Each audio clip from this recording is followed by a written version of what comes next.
ওই আর থেকে মাল আনছে কি হয়েছে বলেন? কেন আপনার সমস্যাকে ভিডিও করলে?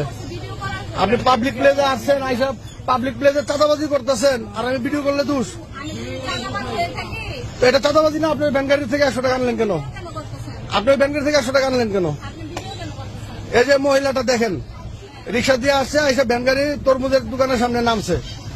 নামে যে এই বাচ্চা ছেলেটা এই দোকানের মালিক, ব্যবসা করতেছে, উনি আইসা ছেলেকে ফাপড় দিতেছে যে তুমি কেজি দরে বিক্রি করো কেন? কেজি দরে বিক্রি করলে গরিব মানুষ খাবে কেন? এটি বইলা আরেকজনের সাথে ফোন দিছে। ফোন দেওয়ার পরে ওই লোক ওই বাচ্চার সাথে কথা বলছে, বলে ওই লোক বাচ্চারা বলছে কিছু টাকা দিয়ে বিদায় করতে। মানে মহিলা আসছে ফিটিং খাইতে। অলরেডি আমাদের কাছে খবর পাইছি, এই যে আমাদের থেকে প্রায় 100 গজ দূরে এক দোকান থেকে উনি 100 টাকা আনছে। ওনারা জিজ্ঞাসা করতেছি কেন আনছেন 100 টাকা? উনি আমাকে বলে ভিডিও করি কেন। উনি বলে না যে কেন 100 টাকা আনছে, উনি কোন কারণে আনছে। উনি কোন ডিফেন্সের লোক না, উনি কোন সংস্থা থেকে আসে নাই। আর সংস্থা থেকে আসলেও উনি কেন টাকা নেবে? ওনার তো টাকা নেওয়ার রাইট নাই।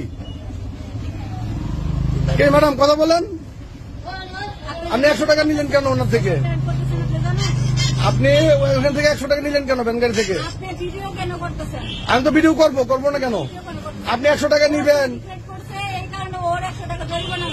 জরিমানা? আপনি জরিমানা করার কে? না না, আপনি জরিমানা করার কে?